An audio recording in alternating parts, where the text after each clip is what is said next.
Diplomatic relations between Australia and the State of Israel over the last 2 weeks have probably hit their lowest point ever since the State of Israel was founded in the 1940s. And it's astounding watching it play out in real time. And I said 2 weeks, but particularly this week, what we've witnessed from the Netanyahu government is one of the most bizarre and incoherent tantrums that we've seen on the international stage over the last couple of years. Now, look, the relationship was already troubled over the last 2 weeks following the Albanese government's decision to recognise Palestine later in the year. But this week in particular, things have gotten even more intense, and it all stems originally from this issue of a far-right, and I mean far-right, Israeli MP trying to visit Australia. You might remember earlier in the year, the Albanese government issued personal sanctions against two members of Netanyahu's governing coalition. Elements of the most far-right parties within that coalition, the National Security Minister, Gavir, and the Finance Minister, Smotrich. Both of them were given personal sanctions for their inflammatory and, let's be honest, openly pro-ethnic cleansing statements about the Palestinian people. So the Australian government was pretty open about the fact that these two individuals and the parties that they represent are profoundly horrific, and that they are openly hostile towards the peace process, if not outright advocating for war crimes against the Palestinian people, of ethnic cleansing and removal from their country. Now, where it boiled over this week is that a member of Smotrich's political party tried to visit Australia. That MP was Simha Rothman, who is a man very well established to have some pretty horrific views when it comes to the Palestinian people. It should come as no surprise, being a member of Smotrich's party. Quite controversially, something that really got into the news was that he described the children in Gaza as enemies of Israel, outright denied the reality of starvation in Gaza. He is advocated for the forcible removal of Palestinians from Palestine, and openly supports further expansion of Israeli settlements in the West Bank. Now, Rothman was invited to Australia by the AJA, or the Australian Jewish Association. This is a group that is right-wing, which claims to want to foster better relationships between Israel and Australia. But checking out their website, it's very clear that they are a very pro-annexation segment of the Australian Jewish community, a group that wants to see the outright annexation of the West Bank into Israel, or as they refer to it, Judea and Samaria, a group that wants to see Jerusalem come entirely under Israeli control. So this, I would say, doesn't, at least in my opinion, doesn't represent broader Australian Jewish views on the conflict, but is rather a very right-wing segment of the Jewish community. I say that because we've seen ABC reporting as well, claiming that there are many Jewish voices in Australia that thought the idea of inviting Rothman to Australia was an awful, awful proposition.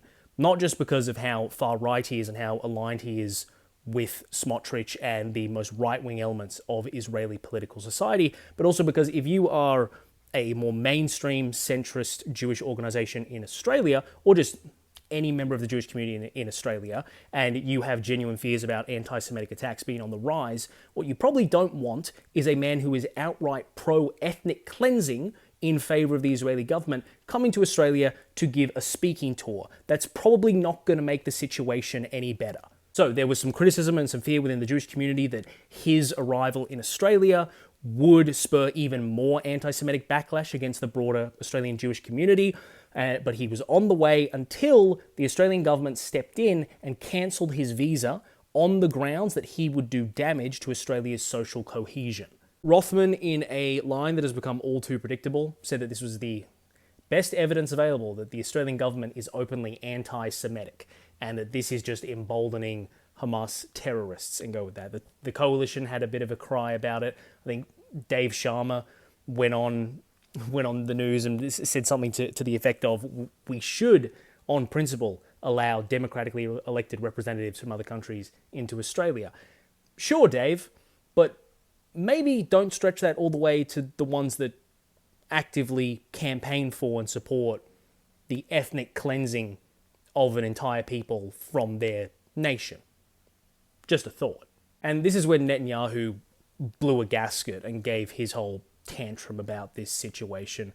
His statement basically summarized was that Albanese is a weak failure of a leader who has failed Israel, and then he said, has also failed Australia's Jews, outright accusing the Australian government of failing an entire ethno-religious group.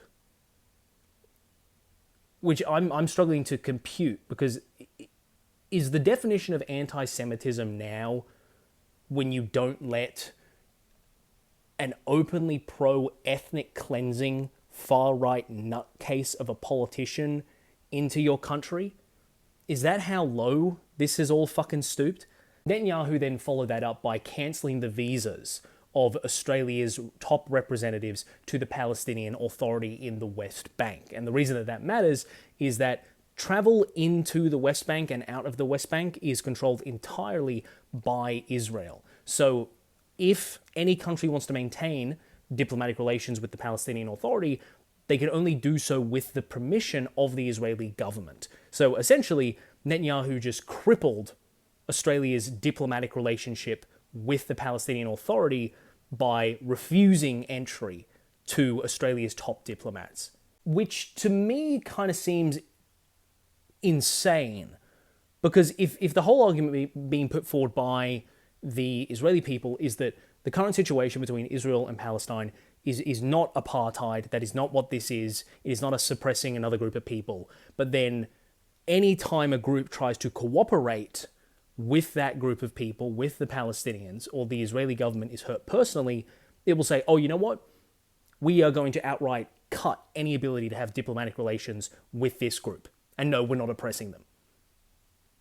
I thought the best line of all of this, I posted about it earlier, was that Tony Burke hit back at Netanyahu over these claims of Albanese being a weak man by saying that strength is not about how many people you blow up or how many children you starve. So credit to Tony Burke on that one. That is one hell of a hit back at Netanyahu. But criticism of Netanyahu's spiraling claims of anti-Semitism against Albanese weren't just coming from the government. They were also coming from members of Australia's Jewish community. I found a really interesting press release here from the Executive Council of Australian Jewry, a much more moderate organisation than the previously mentioned AGA. And they issued a number of statements and made some criticism of language going back and forth, some directed at the government here, but a part of their press release was directly criticising Netanyahu and how he's been handling this entire situation. I think it's important just to read this, because it's very well put, I think. In your statements on August 19th, characterising Prime Minister Albanese as a weak politician who betrayed Israel and abandoned Australia's Jews, in effect holding him responsible for the heightened levels of anti-Semitism in Australia since October 7, 2023, were inflammatory and provocative and demonstrated a woeful lack of understanding of social and political conditions in Australia. These comments have played right into the hands of opponents of Israel and anti-Semites, to the detriment of Australia's Jewish community. Had we been consulted, we would have warned against such a clumsy intervention into Australia's domestic politics. The charge of anti-Semitism, whether made directly or indirectly, is a serious one and never to be made lightly. Doing so only invites skepticism and undermines the efforts we and the government have been making to combat this pernicious phenomenon. I couldn't have put it better myself. I think statements like that are important, because this latest escapade that Australia has been dragged into of drama with the Israeli government is just part of a long, consistent and disturbing trend where Netanyahu, when receiving external criticism of himself or his right-wing coalition partners, automatically defaults to, oh, this is anti-Semitic rhetoric and it is baseless. Which is not only ineffective and stupid, but it's also detrimental to Jewish communities everywhere. Because the end result of that type of deflection of criticism is that people broadly will just stop taking anti-Semitism seriously. If the only context they ever hear it in is to shut down criticism of the Israeli government, then it loses all meaning whatsoever. And it's not Netanyahu that has to deal with the consequences of that. It's Jewish communities overseas that will feel the brunt of that cultural shift. And I wish I could say that Netanyahu will learn from that and maybe stop doing it when reasonable Jewish voices call him out. But something tells me I'll probably be uploading a video over the coming weeks when another country criticizes him and he runs this tired old routine one more time.